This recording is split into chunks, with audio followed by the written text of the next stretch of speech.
are you? Mike, how are you? See a few people in here. We got a couple YouTubers, a couple Facebookers in here.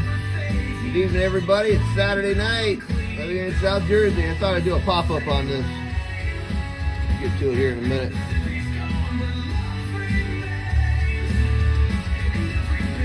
I really miss Zippy.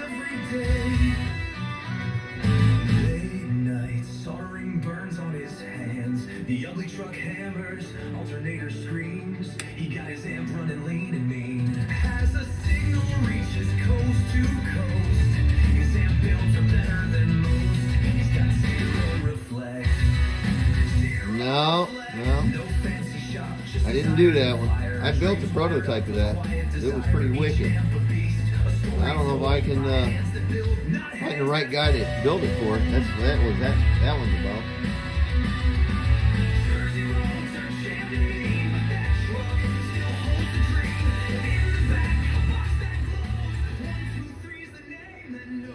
Alright guys, let's try to get into this. Alright, we're going to try to get into this. One second. Alright. So, well, I've been playing with this SDR stuff a bit. Slowly. Working on that. So, with that said, SDR stuff is cool. Working on all of this, and eventually we'll get the SDR side of it transmitting. Saltwater Taffy was doing that with me, but in the meantime, I got a direct injection going on with my Army Strong 29 kilowatt built me. I have a pink one that a couple different hands have been in it, and then I just had my DAC done tonight, and there's a couple more things we have to do with it. I got it running, and really cool stuff. So I decided, since it's been about a year, to take and jump right back down this SDR rabbit hole that I've been in and out of for a bit. This is unit number 7 that I built for the SDR stuff. The Hermes Light is primarily the unit that I'm talking about. There's all kinds of different SDR radios out there and such, but the Hermes is the most popular, most affordable way to go as far as transmit and receive goes on a little system that isn't too much bigger than this little attenuator board that I have here. So what I have here is like I had in the past. I'm running 28 volt or 24 volt, 28 volt HG 2SC 2510s. These are 23 DO1s, and so I don't understand their date code on them, but I've used these pills. Other builders have used these pills and actually used them for full output value of them, and they do pretty good. You just have to remember you're on 28 volts. You don't need a lot of drive. Well, when I tried to go down that rabbit hole to use these transistors in 1 drive and 4, and my God, that little amplifier did a lot of work and then it quit. It made a lot of output power and then it quit. It just blew up. I overdrove them. It took a while to understand what was going on. So I kind of 86'd that program. So then I decided, someone came to me, and it was Glenn 1600 and Squeaker out of the west side there. They asked me to take and see if I could make an amp, and this is the part that I thought of because it was so easy to drive it. And I was like, I think this will work, and it did. And it worked exactly what I wanted it, because we didn't want this amplifier, or this exciter is what I keep calling it, and that's exactly what it is. We didn't want this unit to take and be a high-powered output unit. We didn't want that. Just for the simple fact is, those Hermes Light only put out like a half a watt, 3/4 of a watt, maybe 1 watt. I think those are the adjustments for the dead keys. It may swing a little bit more, but I'm going to keep it down below the perimeters tonight on this test, just to show that what little itty bitty amount of power I increase and add to the system, this does simply in a response, and it's fully controllable. I don't know why you'd want to control it, but sometimes guys want to do different things for stuff, so it does have control. So what's under the Faraday board here is all the power source, the power supply, 120 volt unit, 28 volts. It's a 10 amp service, and then I have a 1 amp service to do the 12 volts section on this unit. So as far as why I got the amp clamp there, it's because I wanted to measure how many amps this thing's actually doing. And since I actually unhook some wiring down here, some hold downs on the wire. So since I did that, I said, I started to take it out of there before the video, and I was like, and put that stuff down. I was like, no, I'm going to go ahead and I'm going to show the test like I normally do on my bench with an amp clamp. So we're going to be able to watch this amp clamp, and it's going to go up and go down. And in the last video, I spoke about on sideband, and you guys should really focus on your amperage. Well, this one here, the reason why I wanted to focus on the amperage is because why? I had a limiter inside here, and it's only a 10 amp power supply. So the 10 amp power supply at 28 volts, she's got room, the voltage isn't dropping, she's stable. The other side of this is the way this works is this is 120 volts on here. This is your bias variable. So you can raise your bias voltage up and down. If you wanted to soften this unit up, you just back this down. And then if you really want to soften it up, you just knock this switch down and put it in class C mode. And then it'll do pretty much half the power of what this would do up or down. So, and then this is just the relay. It turns on and off the relay, I should say, the relay switch. So this turns on the switch. The fans will run the entire time, even with the switch off. The reason why I wired it that way, as long as 120 volts is on, it's cooling it. It's not a super high pressure fan. It's a very low pushing, rotating, moving air circulation on the fan. It's a 0.3 amp. It's a low amperage.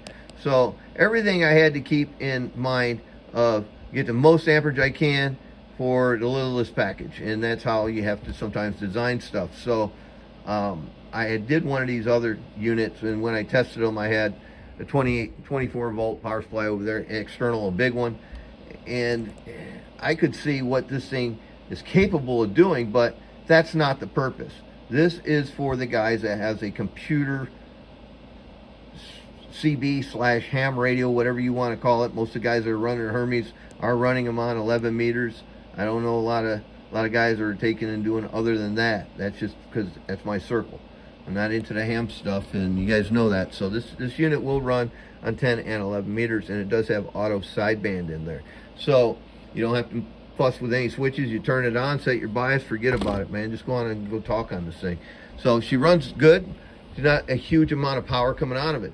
So what I'm going to run is I'm going to run the 148 tonight, and I'm going to be able to run on AM mode and on sideband mode. And with that radio, it's coming in and it's plugged in through this 10 dB attenuator.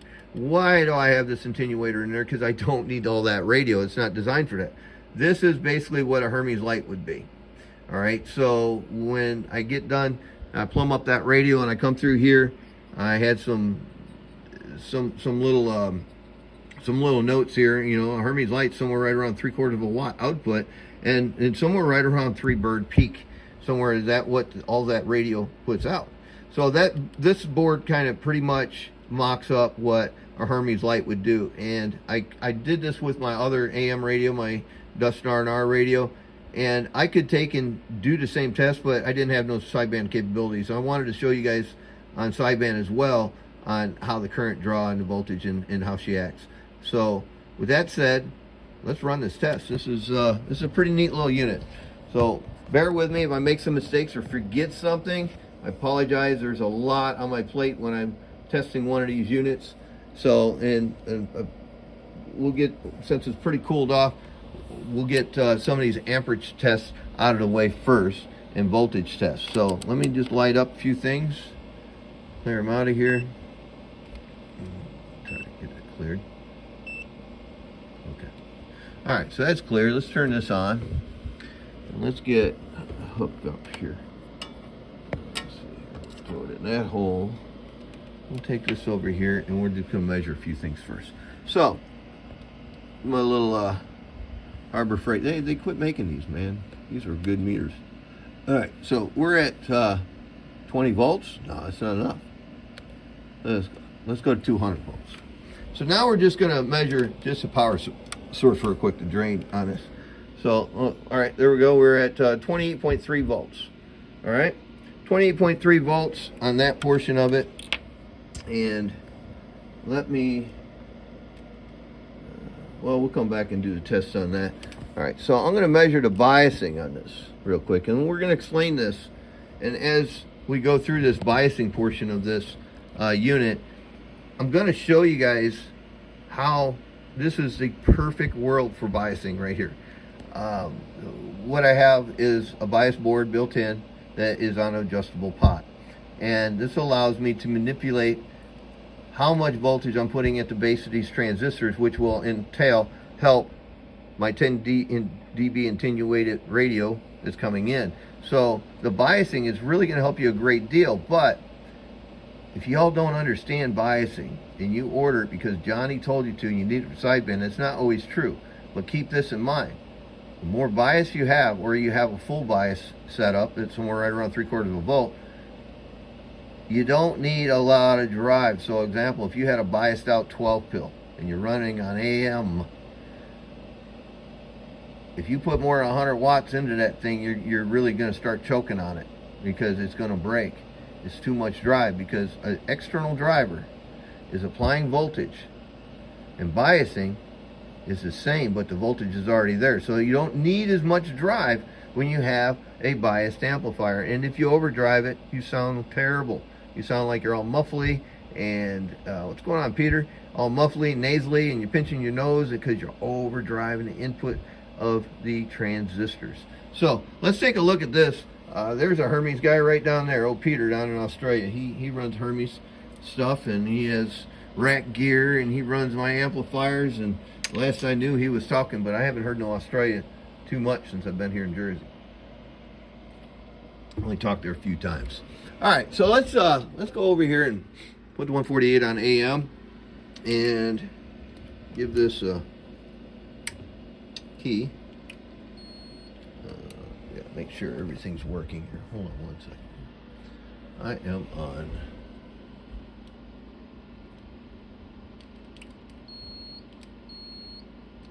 Okay.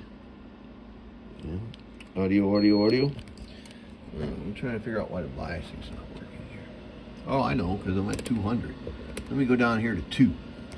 There. I bet it works. Okay, here it goes. All right, so I'm going to have to try to do this with one hand here so I can have the other one free. So what I'm going to do is I'm going to key this up, and I'm going to show you what this bias knob does. All right, so we'll start down to minimum. All right, real quick. And here's bias. I'm at 403. All right, so that's under a half of a volt. Now I'm going to take and turn this up. Nice and smooth. All right, that's as high as it goes. Now that's no audio load on it or anything. So let's take a peek at what the audio load does. Audio.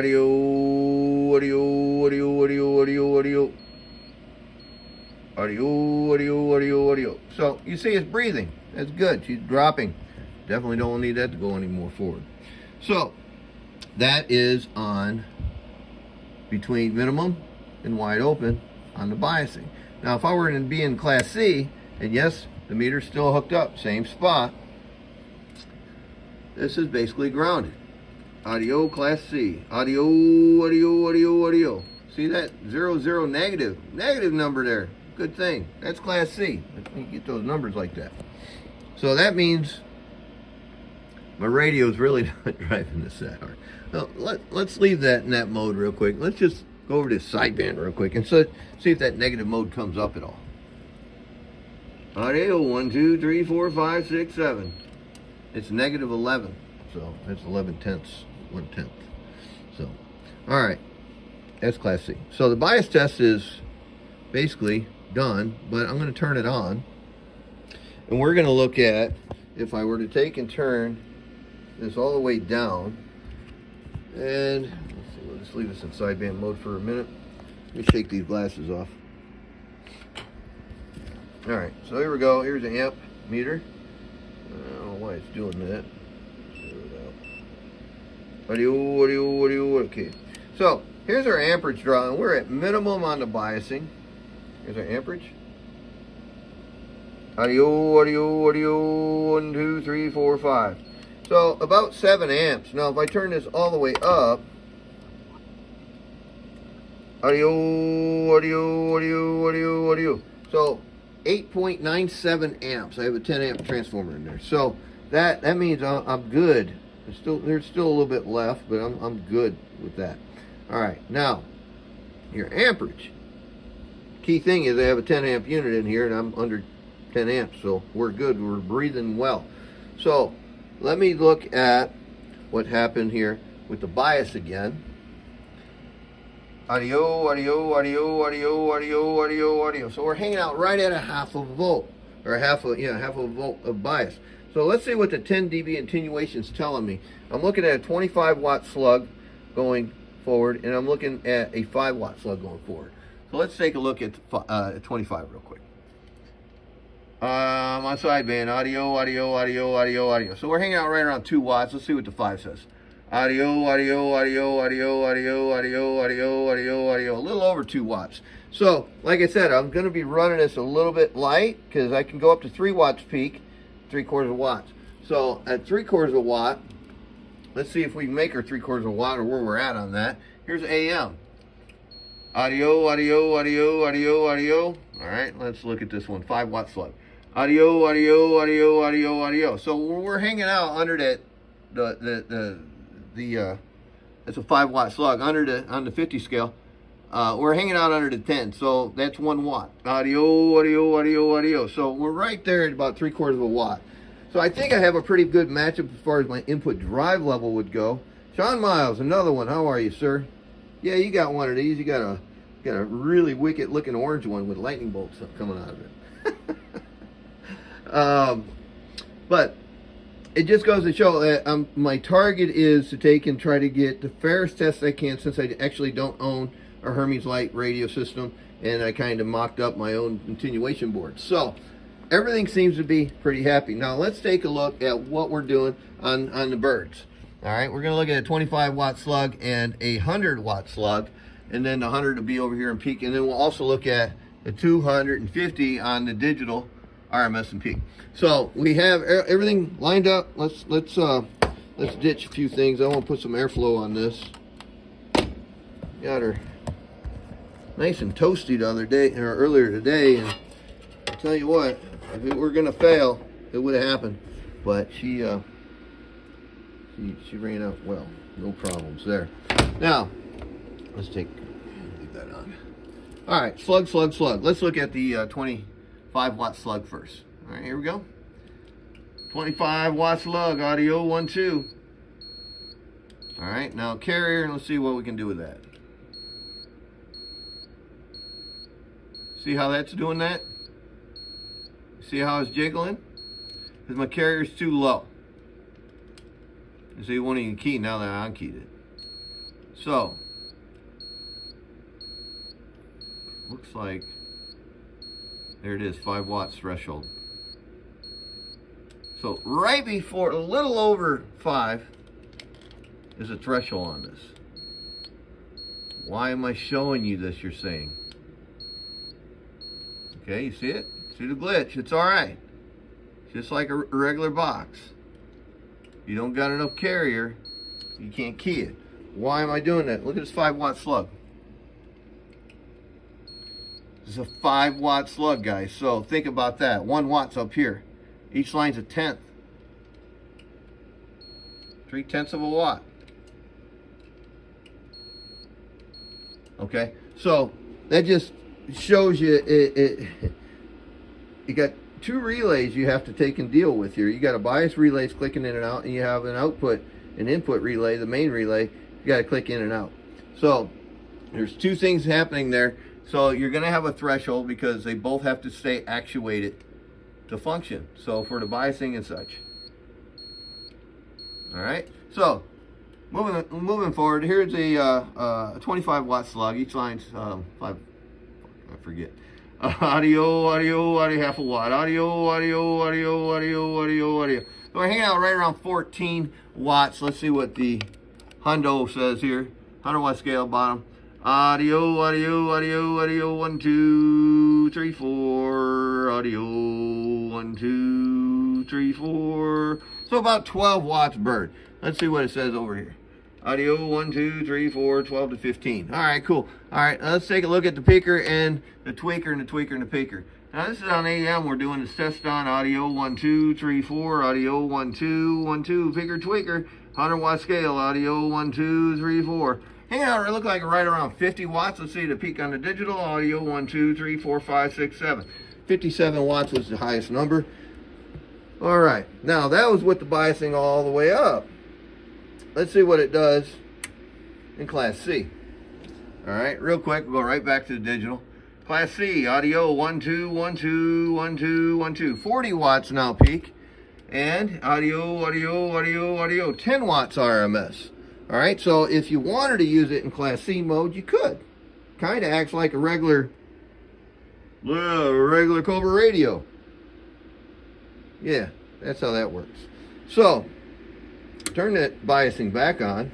Let's see what control we have with the bias. We'll go all the way down to minimum. And let's just go right back to RMS. Audio. 12 watts RMS now. About 2 more than the other one in Class C. And the tweaker, wee. All right, so we're still at 45, 47. We'll turn it all the way up just to double check that. And audio, tweaker. So we pick about 10 watts on the peak when you go up and down on this. What do we pick up on the RMS? Let's see, all the way down. RMS all the way down, biasing all the way down. 12 bird. Then you go wide open again. Audio. So you pick up about 3 watts with the biasing. Now the difference on the biasing is this. This is wide open. Audio, and it's not hooked up. Doggone. Hold on. Bear with me. Oh, I just need a ground, that's all. We got this. There. All right, try it again. Biasing. Pot is all the way open. Audio. 0.57 all the way down. This is your difference of 3 watts. Audio. 0.368. So, that's cool. Sometimes you don't need all the bias. You can back it down and just run it half track if you want. It really is not that much of a difference. But, yeah, I don't have a Hermes, so I do know that those knobs do work, because the guys that I put them in their units, they use them and they found their spot where they like it, and that's where they run it. So it's a good thing I put them in there. Let's just say it that way. All right, so where are we at here on the radio? All right, radio, check, audio 1, 2, audio 1, 2, 3, 4.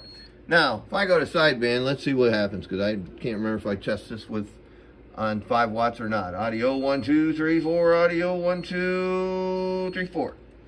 And that is getting the shit kicked out of it right here. All right, here we go. Do it one more time. 5 watt slug. This is radio sideband. Audio sideband, radio, audio. A little over 2 watts. Yes, I did do that test earlier, but I said I was cussing because I did this to this slug. And this is what I did to that slug. In the corner, and beat the death out of it. All right, so we ditched that one. We'll go right back down to the digital here.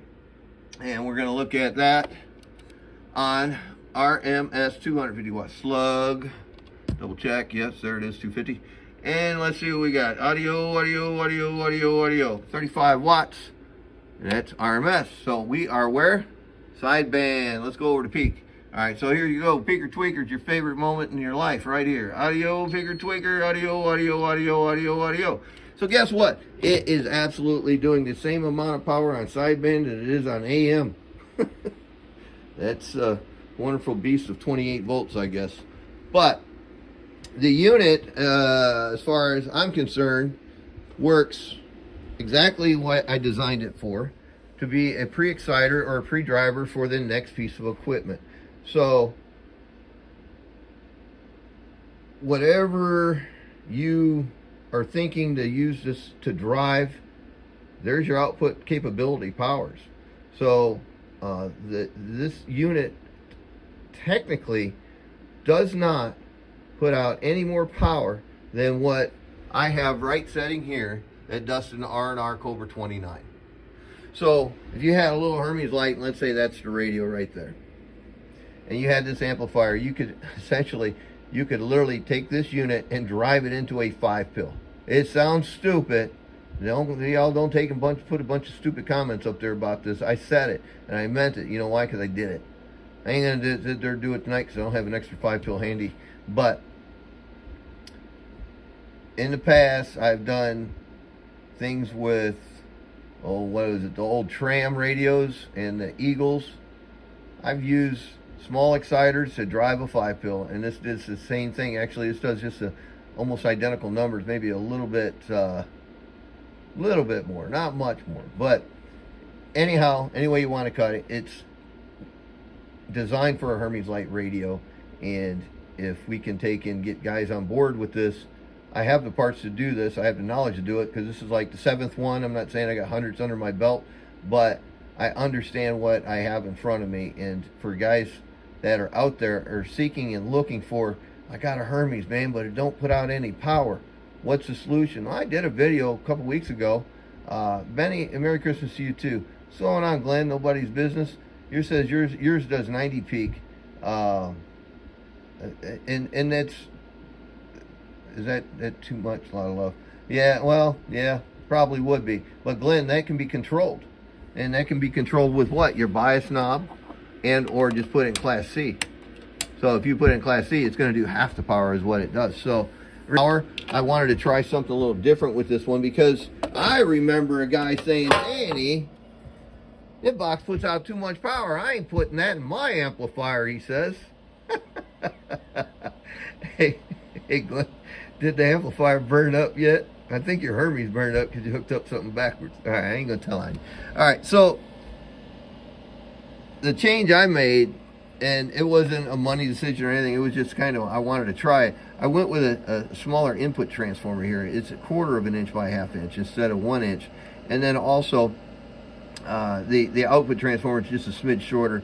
It's 3/4 of an inch versus a 1 inch. So I don't really think, Lynn says no, I don't think this is a big to do as far as I got to find every ounce of power out of these things, because the ones that I did build for you and Sean, Glenn, is they were beasts, man. And but at the end,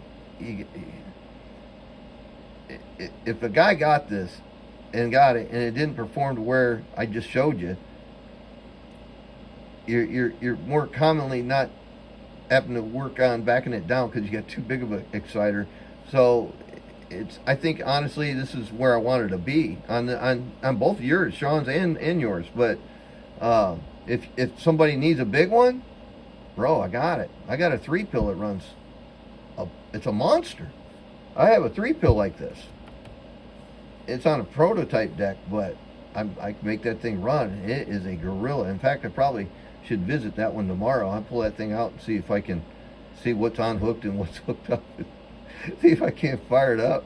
Because last I ran that 3-transistor unit like this, it was a flipping beast. In fact, too much. I was really concerned I was going to overdrive the other transistors, one driving two, you know. So, but there you have it, a little Hermes Light SDR exciter. It's for 10, 11 meters. It does have auto sideband. It has fully controllable biasing, and then Class C mode in it as well. Nice little cooling system in there. It's really, really quiet. It's just a 0.3 of an amp fan, so and it's running right about 11.5, probably 12, 11 3/4 of a volt, somewhere right in that area, right under 12 volts. But Faraday cage looked pretty nice. I stripped out some wire just so I could get the jacket, but I put these little rubber bumpers on there for just to keep that raw metal edge away from them wires. Didn't want to cut anything, so everything just kind of drapes and goes A to B and folds over the board. Neat little unit for sure. So 120 volts. I have a little 10 amp breaker in here. Probably too big, but it's the smallest one I have. If it goes out, believe me, it'll kick. So if the transformer in there, the little switcher goes out, that breaker it'll blow the button off the tip of it. So, but anyway, hold on 1 second here and be right back.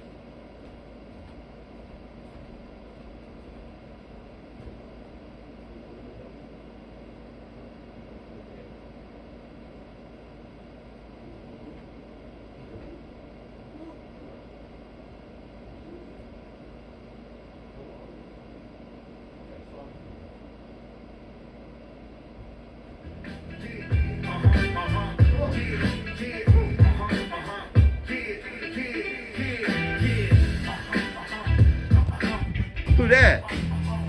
It's a Molly. Mozilla. You gonna sit? Oh. Hi everybody. Who that? You gonna hi? Molly. Give me a hi. What's up? How are you? It's Saturday night. Moozilla. It's Saturday night. Whoop, whoop. Yo. Who let the dogs out? Whoop, whoop, whoop, whoop. Huh. Yep, that's the prototype right behind you. What do you think? You like that? You like that, Molly? You a good girl. Come here. Come here. Sit. You gonna wave to everybody? Say hi. Welcome to the weekend. You gonna wave? Molly. You a good girl. Say hi. Thank you. Thanks for watching. You gonna say thanks for watching? Very good. That's it. Come again. One more time. Yeah. Good girl. Give me 5. Good girl. I know you didn't talk last time. You had laryngitis, right? Is that what you had? No, you just didn't feel like talking? Is that what it was? Oh, you used all your talk time up earlier in that day. All right, I ain't gonna out you on that. Here, you want a cookie? Let's get her a cookie. Oh, knock the stuff over. Hey, what do you do for this? What do you do? Huh? What you got? Good girl. All right, guys, so there you have it. One little Psycho Zip SDR exciter. John DeLuna, what's happening? So, no, they don't do tons of power. It's just a little tiny exciter. Here's sideband, here's AM, go to AM. Now, I could hook up the other radio, but there you go. Audio, 52 watts. Audio, pika, tweaka. 60. RMS. Audio, 1, 2, 1, 2, 1, 2, 1, 2. 12 to 15 watts. Now, that's with a pretty soft radio. That's a really good match to what we have as far as the Hermes go, just because of the output power of this radio. AM audio. That is the output of a 5-watt slug on my radio audio. Because it has a 10 dB attenuation before it hits the amplifier. No. Yep. Audio, that one don't work. Audio, this is a 100-watt slug. Audio, 1, 2, 3, 4, 5, 6, 7, 8, 9, 10. You know, right at 50 watts. So, there you have it, guys. If you're interested in something like this, contact me. I'm easy to catch up with. Just PM me in YouTube or in Messenger. There you have it. Psycho Zip, 120 volt, SDR, 2870, 2510s, 2SC 2510, made by HG. 28 volt component, 120 volt unit. So, got a Hermes light, looking for just a little bit of excitement power. There you go. I'm out of here. Y'all take care. Say bye-bye, Molly. Say see ya. Bye. You like your cookie? Was it good? Yeah. Say bye-bye. Bye. She gone.